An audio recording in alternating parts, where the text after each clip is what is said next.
Hey man, thank you guys for watching the content, watching all of the interviews. Make sure you like, subscribe, and also leave a comment, man. Vibing with Veto. Just take 1 second out your day and leave a comment, like, or subscribe. Let's get back to the interview. Okay, we live in the crib, Vibing with Veto. Make sure you like, subscribe, and comment on the YouTube at Vibing with Veto. Also follow us on the Instagram at Vibing with Veto. You already know the slogan, we vibrating higher. And today I'm actually excited about this interview, bro. I got my dog in the building, bro. How you been, man? I'm blessed, bro. What's up, bro? Man, I've been good, bro. I've been good, man. How's your 2024 been? Man, my 2024 been adventurous, man. You know, full of ups and downs, but that's life. But everything is good, man. You know, this ain't life without those ups and downs. Yeah, facts, bro. Facts, bro. I'm happy you here, bro. You know what I'm saying? I saw you were doing your podcast too as well. Yeah. I'm about to start back up, man. You know that. I'm sure as you know that podcast, that shit. It take a lot, bro. Tricky. It take a lot, but it's like fun. I kind of look at this like therapy in a sense. Mm-hmm. You talk to like-minded individuals, and then you also are learning too in the process, because there's a lot of things that people come and they tell me, and I'm like, bro, I didn't even know you was interested in. You know what I'm saying? So it's a dope journey. You know what I'm saying? For sure. I got $1 million question for you, bro. I ask everybody that stops by this question. I want to ask you, bro. You ready? I'm ready for it. How big would you dream if you knew you couldn't fail? I would dream so big that my head would explode. Damn, I would dream that big. I would, I would go leaps and bounds and, more than quadruple what I've already imagined. Facts. What, how do you deem success? What does success look like for you? You know what I'm saying? Because a lot of times people, I was people too when I say this. I used to look at success as monetary. If I can get $1 million, if I can get this house, you know what I mean? But what does success really look like? You know what I'm saying? Because everybody's path is different. Success to me looks like, and I hope I'm not being too personal, but success to me looks like my daughter being proud of me when she's older, and my parents being proud of me and saying that, hey, he did something with his time here. That's success to me. Facts. That's success to me. That's dope. I was watching because I know we all watched Mike Tyson's fight yesterday or whatever. But I woke up out my sleep. Yeah, me too. Awesome. Me too. But before the fight, he was being interviewed by Jazzy, the little girl. Mm-hmm. And she's amazing too, by the way. Love her. I love her too. And he said something that kind of stuck with me. But then again, I didn't know how to feel about it, but I kind of felt him. He was saying legacy doesn't mean anything. He says he feels like the word legacy is just thrown around so loosely now, to the fact where people are just saying it. But he was like, bro, I'm here for what I'm put on earth to do, and I die and it's over. Do you look at legacy like that? What are you fighting for throughout this whole purpose of your life and your journey? I'm fighting for, I don't know, I kind of disagree with him because I believe in legacy. When I'm gone and I got relatives that's still here, I want to leave something tangible for them to be able to, and I mean not tangible, but I want to leave my mark here for if they have a random conversation with somebody oh, that was your uncle or that was your dad, he did this for me, or he did this and he was able to make sure my kids had Christmas in 2013 or some shit like that. That's I definitely believe in legacy. So yeah, I feel them, and then again I feel what you're saying too as well. It's just the world continues to go. For sure. Time continues to go. So it's we've lost so many people in Atlanta, even in the music scene, to just people in our city that were prominent in our city. And I look at it bro, maybe because we're on social media. I'm gonna say probably because the world seems small and things feel like they get blown over because we're on social media. But there's probably people still hurting and affected by that. But I think about Quan every day. Yeah, facts. That was my man's. I was gonna go there. Man, rest in peace to Quan. I think about him a lot too as well. But it's I feel like the world is so fucking fickle, bro. Because it's when he was alive, they weren't appreciating him. And then when he passed, it was a wave of love and stuff like that kind of felt a little bit genuine. But then a week went by, and it was gone. Like, you know what I'm saying? Like I see Dre and like a couple of people that I know that they post Quan every day. Yeah. Because that was their family. Yeah. But it's like the people that were just like, oh, you know, Rich Homie going love this music. I don't see none of that shit no more, bro. Yeah. So that's kind of why I feel what Mike was saying when it comes down to legacy. But I just feel like, bro, just live, bro. Yeah. Just live and try to make a mark while you here. Definitely. And love on your loved ones that love you, for sure. Facts. I got what you're saying. Yeah, for sure, man. I got a slogan I always say, purpose over popularity. When I say that slogan to you, how can you put that in your own words? Purpose over popularity.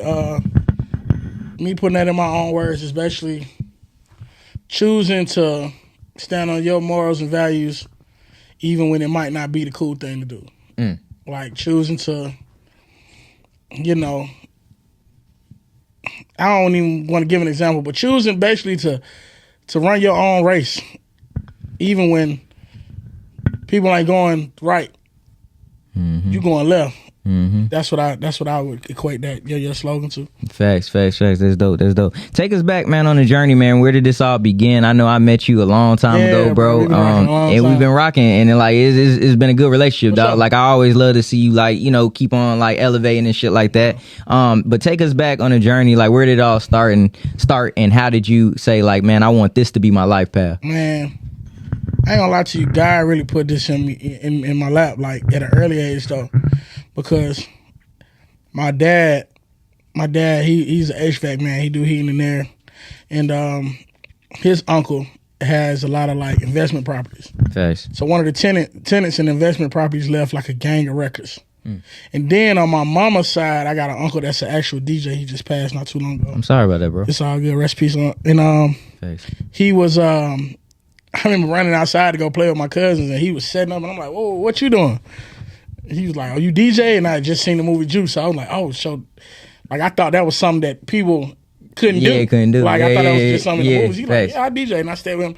I sat with him that whole day, and he showed me what was what. He even called me the next day, like, "Hey, I got an extra set of turntables.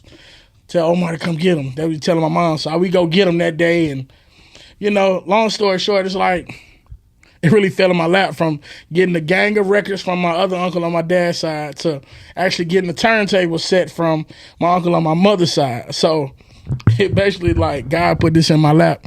And, like, I got them records in high school, and I got the turntables, like, my last year in middle school. So my whole 9th and 10th grade year, I spent time going through all them records. It was like 4 crates. If you know how big them crates is, they huge. Facts.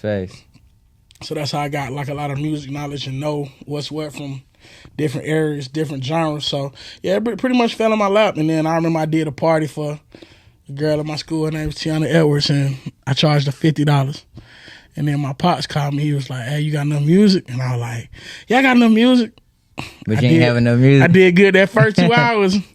After that 3rd hour, they was like, "Man, if this nigga play Lean with the Rock with it one more time."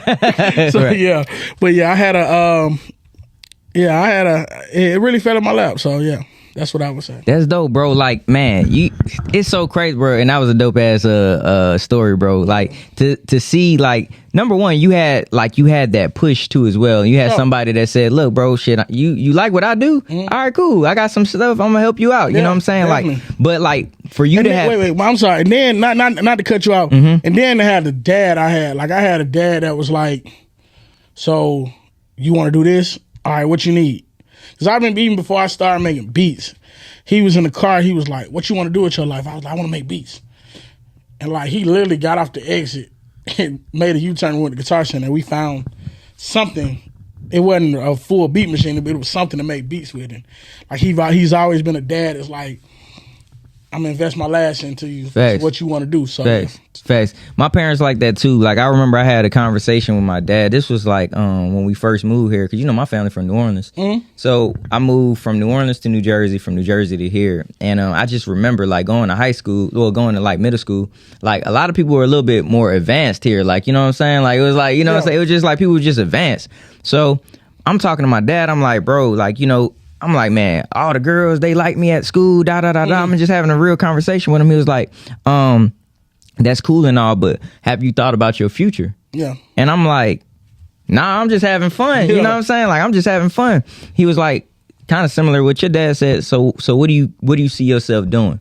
And I was like, man, Dad, I want to be an entertainer. I didn't even say rapper. I didn't say anything specific. I said I want to be an entertainer. Yeah. And he was like, all right, cool. So whatever you want to do, I'm going to be behind you. He was just like, I don't care. He was like, but the only thing that I ask you to do is do it to the best of your ability. Mm-hmm. You know what I'm saying? He was like, bro, if that means, bro, if you don't see instant gratification from this, mm-hmm. if I see that you continuing to do this, I'll back you. Yeah. You know what I'm saying? And like, bro, it's always good to have parents and like people in your corner like that. You know what I'm saying? Definitely.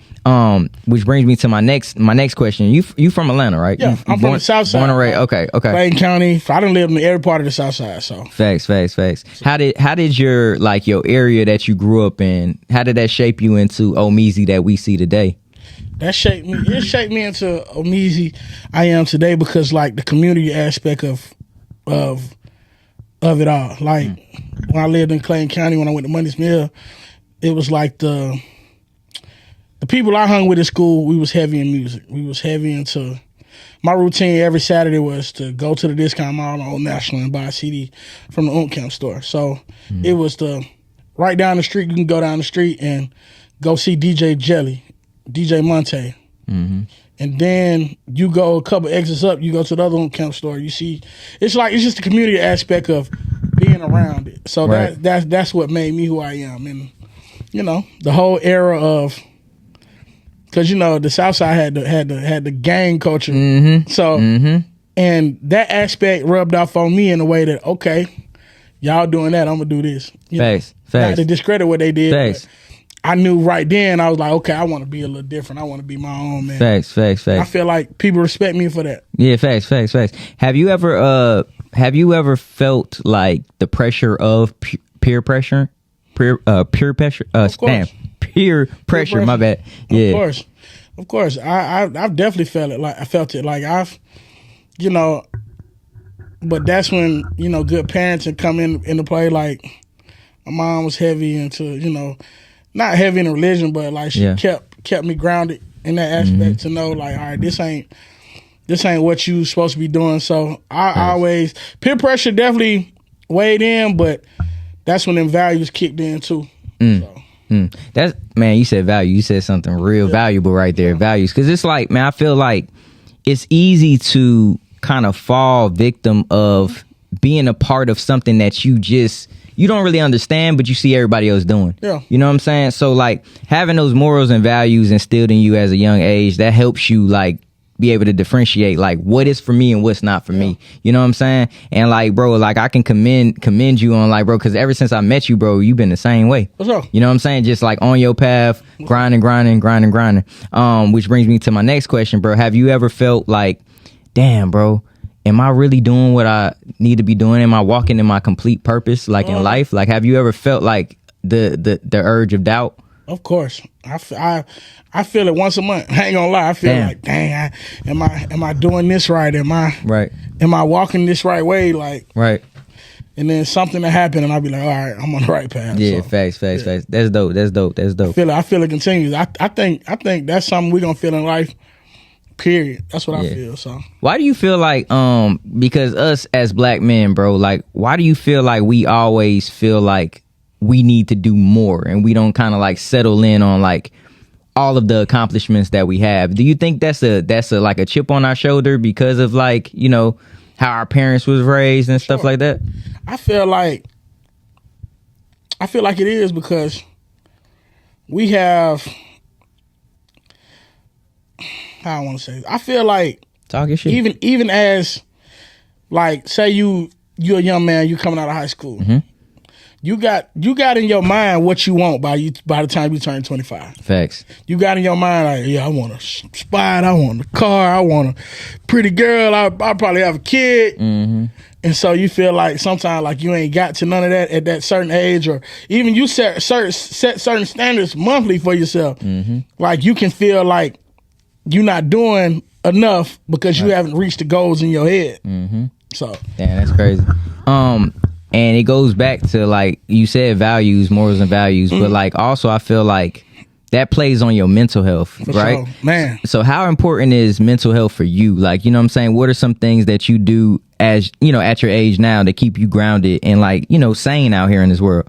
Man, to be honest with you, I just keep going, to be honest. And I should, and I haven't even, and I don't do enough for my mental, to be honest. Like I don't do enough. I just keep going. I know that's not the healthiest thing to do. Right. But I just keep going, to be honest. Like, right.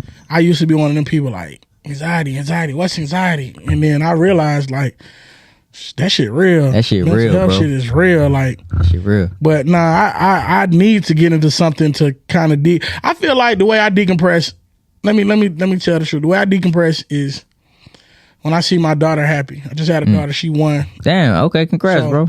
When I see her happy and smile and thank you, that's how I decompress. How has fatherhood like kind of like just like changed you? Like, you know what I'm saying, for who you are too. It made me want to go even harder. Like you can't play with me no more. Bro, I can't wait to have kids, dog. Like me and my girl, we've been talking about that. You know what I'm saying? So it's like, bro, because it's like, man, damn, I look at like my brothers and sisters and stuff, like they been had kids, you know what I'm saying? And bro, I'm in my 30s. I be feeling like, damn, bro, like I ain't had no kid. Like, bro, am I late to the party? Like, you feel Honestly, what I'm saying? Man, I feel like I don't feel like you late, because I felt like that too, but now I feel like I'm having it at the right time because you my age, right? 35, 35, yeah. Okay, yeah. And I felt like if I would have had a kid at 21, I don't know if I could have gave her the security she got now.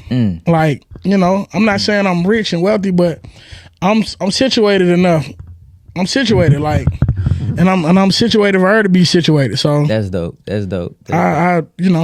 I thank God for that. I thank God for the time I had a child.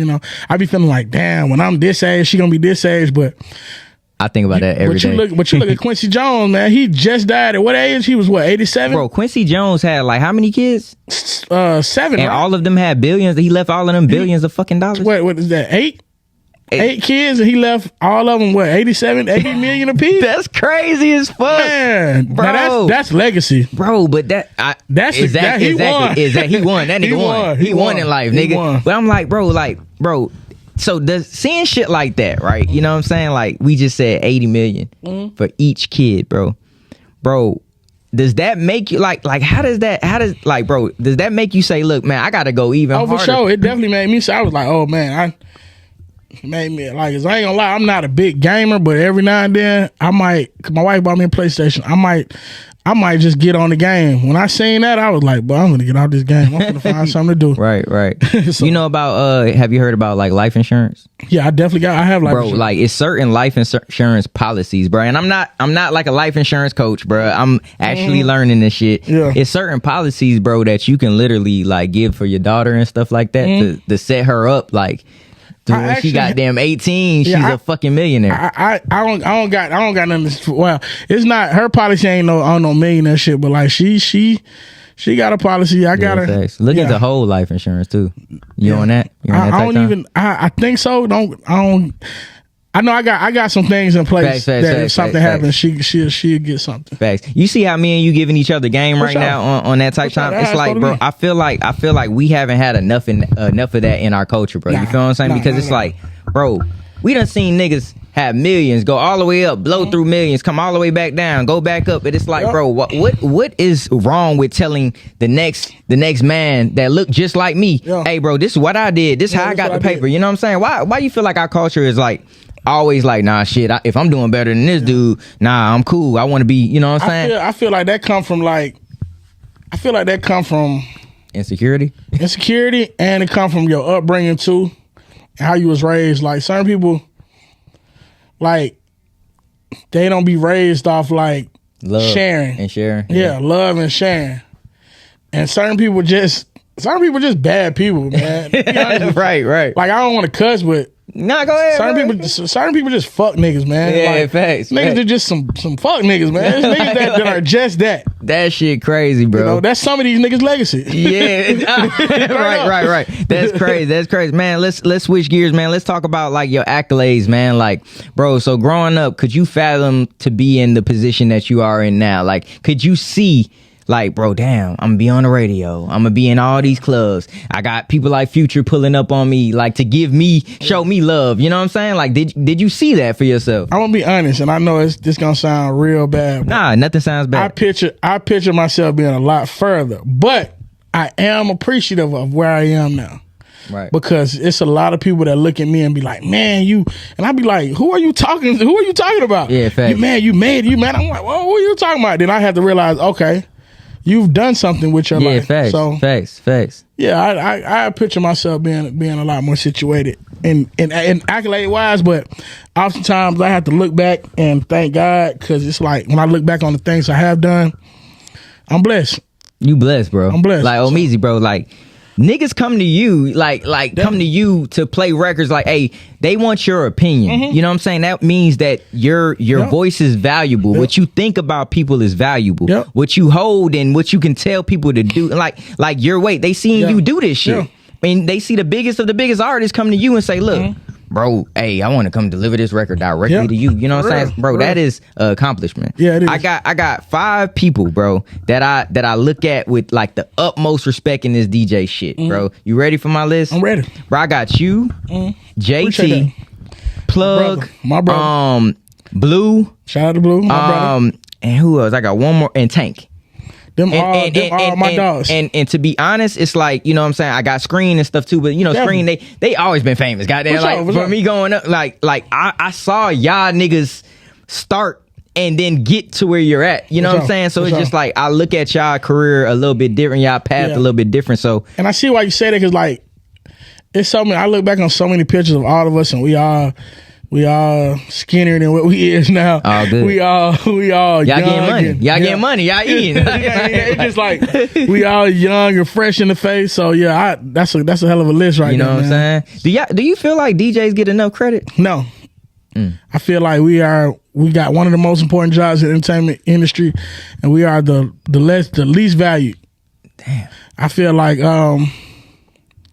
because I feel like we are thought of last in every aspect of this game.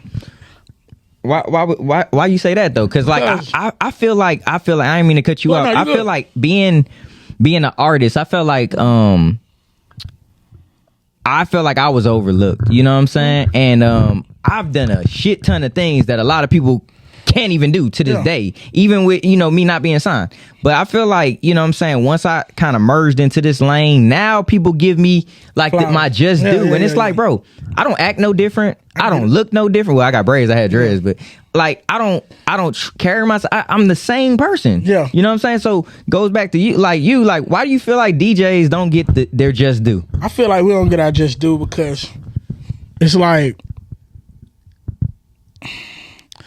I feel like number one, there's so many of us. So a lot of times people feel like if I can't do for all of them, I'm not gonna do for certain ones, and I get that, but I just feel like we're overlooked in more ways than one. Like, I DJ at a radio station, and I feel like every artist that come through that radio station it's only 8 of us there DJing, 8 to 12. When that artist leave, we should have some drops with our names on it, or like, all right, here go my point in case. Here we go. I'm gonna sum it all up. Let's go. You see a lot of big people in the industry throw these big extravagant birthday parties. Mm-hmm. You don't hardly see any DJs there. You probably see the DJ that's actually DJing, but like, you don't see the guy that's at the local bar DJing, the guy who helped that record blow up. Mm-hmm. Like, we are the last people that are looked at sometimes. And I know a lot of people like, but it's like, we don't get our just. And I feel that in more ways than one. It's not really clicking as it should right now. But it's like, it's a lot. It's a lot that I can say. But can I play devil's advocate a little bit? I agree with you on that. Mm-hmm. You know what I'm saying? But also, being an independent artist, right? Yeah. I've thrown specific like events for DJs. And not everybody, like, niggas ain't even really show up like that. So and it's like I look at it like, bro, don't just look at the big people for sure to give you that. Not saying you. I'm just saying sure. Don't just look at the big people to do that. But like the up and coming artists, I feel like, bro, if we're reaching for y'all, like even on some shit like, hey, I just want I want to build a relationship with you guys. Hey, come here and just even if you don't fucking like the music. If I throw something for like the DJ specifically, it's free food, it's drinks, water. That shit costs, nigga. Yeah. Like so, like pull up. You know what I'm saying? I totally agree with you. I feel like you should definitely DJs support the independent artists. Facts. And I know it's gonna be a nigga looking at this like that ain't true. Cause I'm gonna tell you like this: you can't come to me at 1 o'clock at VVS when there's 300 people in the club and expect me to play your music, but to see me in Walmart and walk right past me. You can't do that. It's a time and a place for everything, and I feel like it's a certain way you gotta build. Facts. And another thing too. If one DJ not fucking with your shit, find one who is. Straight up, that's how I feel about it on that. But I definitely get what you saying. Like you're not even playing devil's advocate. That's the truth. Yeah, there's a lot of niggas that, and I really pray to God that my statement I just made don't seem like I'm just, the big people don't recognize. Nah. You talking shit. That ain't. It ain't. It's a lot of ways I just feel like we undervalued. But facts. I'm glad you said that because it's a lot of because the independent artists and the DJ relationships needs to be better. But at the same time, if DJ Joe Blow ain't rocking with you, find somebody that's find a DJ that is. Facts. He might not be the DJ in the big ass club. He might be the DJ in the JI Cricket. Facts. But that if you got 100 people at that JI Cricket that's loving that song, them 100 people gonna travel and like, hey, can you play such and such? I heard this at the JI Cricket. Facts. It's like you just got to build this shit brick by brick. That's how I feel. Right. Because I know that conversation came up about the DJ. It's a conversation every month about the DJs and what we not doing. And we ain't perfect. It's a lot of DJs do sucker shit. A lot of DJs take money and don't do what they supposed to do. And not saying we not perfect. We perfect because we not. Right. But a lot of this shit ain't on us. You can't. Right. If one DJ ain't fucking with your shit, find one who is. Facts. That's solution that. Facts. And off air, we'll talk about some things that we could probably put together to bring everybody together. Like I'm talking about like the DJs, like for sure. And show appreciation. Invite some folks sure. and let's settle this shit. You know what I'm saying? Yeah, and I'm gonna say this, and it's a lot of people that do support us too, though. So Facts. One time for one of the guys who supported most in my career is Future, and I know I'm nowhere near the only DJ he supported, but look at where he at now. He's there because he fuck with the DJs. Yeah, facts. Let's talk about what you got going on though too. Like, cause you said you do things for the independent artists too as well. Once a month, I was saying Future. You said Future was one of the artists that like definitely supported you like coming up and stuff like that. Can we talk about that? For sure, 100%. I remember. I go back to how me and bro built a relationship. I was at Throwbacks one time at Old National. Y'all know I'm from the South Side. I'm a Throwbacks. That nigga said Throwbacks. Throwbacks, real. Me and my dogs used to go play pool at Throwbacks like every night. I wasn't DJing. And he was up there, and I was like, because he had this song with Block 125 called Out of My Mind.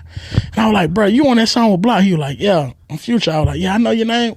We exchanged numbers. He dropped 1,000, and I hit him on Twitter. I was like, man, 1,000 hard. And so he called me like, what you think about it? For real. Like, we was talking about it. I was like, man, I like this song, He was like, I bet.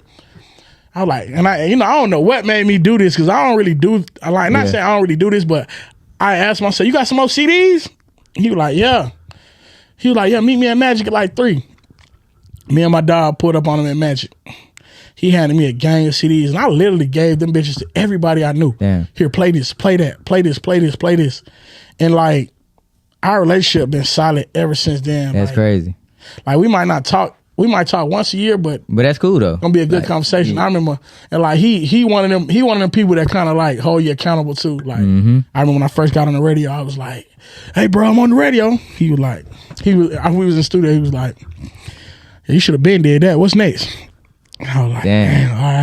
Future. He wanted, he one of them like, you should have been did that. What's next? Like, tell me something new. Like, accountability shit. Like, nigga, be on your shit. Yeah, fact. Yeah. Nah, that's dope. That's dope. You said once a month you do like an event for like independent artists and stuff like that. For sure. Can you expound on that? Like, I got the event called Heard a Song. It's a playlist on Apple Music, and it's I basically picked the artist If I'm not picking the artist, my cousin Dre is, Spike is, and we going for we want what's next. We want the hot artists, male, female, R&B, country. We don't give a damn what you do. Yeah, we just want it to be dope. Facts. And you know, I got shout out to Ember Lounge, man. They make sure I am well taken care of and I'm able to keep these events going. So it's a place to get your shit out. It's a place to bring your cameraman and pop your shit straight up. So like, okay, so you got an event coming up soon too, right? November 25th. Damn, okay. So it'll be another playlist party kind of. Another playlist party, yep. So like, if artists want to like be a part of this whole thing, like how can they sign up or what do they have to do? Me at DJ Omezy on Instagram.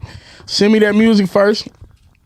You know, let me know how you rocking. Send me the music, and you know if the team, because I make a team decision, and you know if the team rocking with you, we're gonna put you on there. So it's basically like you guys listen to the music, and then if you fuck with it, you tell them to come out and just perform? Or yeah, they perform. They can bring their people. They get wristbands. You know, it ain't a situation where you got to spend a bunch of money and come out. Yeah, facts. If you want a bottle, you can buy you a bottle. Facts. But, you know, I might give you a bottle depending on how hot the song is. You know? Damn, that's crazy. That's crazy. Yeah. So, like, I like hearing that, bro, because I feel like the city kind of with like events and stuff like that, it kind of fell off. Like, you know definitely. What I'm saying? Like, and it was more so like a money grab. Like, you got to spend a shit ton of money, come perform. Now you broke. You can't even push your goddamn record. You know what I'm saying? See, so like, and that ain't even the play. The play for like, I have like not just industry people that come to the Heard the Song Day playlist party. I got a homegirl hit me like, when you doing that playlist party again? And I was like, you know, it's for independent artists, right? She's like, I know, I want to come hear some new music. Like, we got vibes that come out and wanna. It ain't just a open mic, because it's not an open mic at all or a showcase. Right. It's somewhere that you're going to see some pretty ladies. You might see a record executive too. You might see a DJ. You might see your neighborhood superstar in there. But it's not just for, it's not just an open mic or a showcase. Yeah, it's a vibe. It's just, so basically it's just like an event. Like we're just going to call this an event. Well-curated event. That's hard. So you said, what was the date again? November 25th. Okay. At Ember Lounge. Doors open at 10 o'clock. Yeah, it's gonna be a good vibe. That's dope. Before we get up out of here, man, let's talk about like the way that the music is going now. Like, you know what I'm saying? Being that you're a DJ, like how do you dissect like the music now? Because I know you're getting a whole bunch of music being sent to you now. Yeah. Music is coming out every fucking day. Like, you know what I'm saying? What do you deem like as an artist working, and what do you deem as an artist having a hit record? What I deem as an artist working is when it's constantly in my face, when I can't miss it. And that's what I can. That's what I deem an artist working.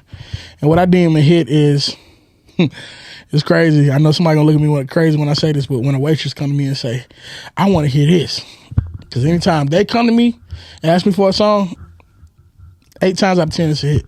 Yeah. Because women gonna tell you what's hot and what's not. For real, damn, that shit crazy. Yeah. When the waitress come to me before, like, say if a new, like, what record I remember when Glorilla hit, the FNF drop. I was gonna play it anyway, but when I walked in the door, like 3 waitresses bum rush, like, "Hey, don't play nothing until you play the FNF." Like, that's how I know. Damn, that shit. That's crazy. how I know when the hit is a hit. If I get multiple women and, you know, ask me about the record. Damn, that's crazy. That's crazy, man. I got a question for you, man. Go Last ahead. question, bro. With the weight of the world on your shoulders, success at the palm of your hands, how do you respond when adversity knocks at your door? I'm gonna pray first. Pray first, and then I'm gonna just. And when I pray, I'm gonna ask for the wisdom to fight and knock this weight off my shoulder. For sure. That's what I'm gonna do. I'm fucking with that. Real shit, man. Tell the people where they can find you, bro. At DJ Omezy. At DJ Omezy. We got to play this party November 25th at Amber Lounge. And also we got Southside Sundays at VVS. I know a lot of people will be talking about, you know, a lot of DJs having issues about the club they DJ at. Go start your own event. Find you a team, start your own event. And I'm going to send you a clip of my Sunday night. It's crazy, wall to wall, 300 plus people every Sunday. Damn, that's crazy. Yeah, so I got a team. Can people like just come and just vibe, or they got to buy? Sure. It's not one of them. You can just come and Kick it. You was there on like Wednesdays and shit too. Yeah, I'm right? there on Like, Wednesday. We do the R&B night on R&B, Wednesday. Yeah. Okay, yeah, I came for the R&B night. I think one time I came up there asking to get my song played. I'm like, damn, it's the wrong fucking night. like, wrong night. I was like, nah, don't even fuck with it. You should have came with that still. Nah, I was up there fucking with you. Yeah, I just was like, nah. But see, the thing is though, with you, I would have made something work. Yeah, fact. You my dog. But at the same time, nigga, we ain't trying to kill no vibes, nigga. They ain't here listening to R. Kelly. Well, can they listen to R. Kelly? Man, I'm just fucking with you. I play R. Kelly still. Yeah, facts. I play "Step in the Name of Love." That's not hard though. You know, because I separate niggas from they. Yeah, facts. We don't my saying is we don't fuck with Robert. We fuck with R. Kelly. For sure. Man, again, bro, thank you for coming. Real shit, man. Start that podcast back up. We gonna start it back up. I gotta be the first guest. I bet. Say no more. For sure. Hey, man, it's been another episode Vibin with Veto. You already know the slogan. We vibrating higher, and we gone.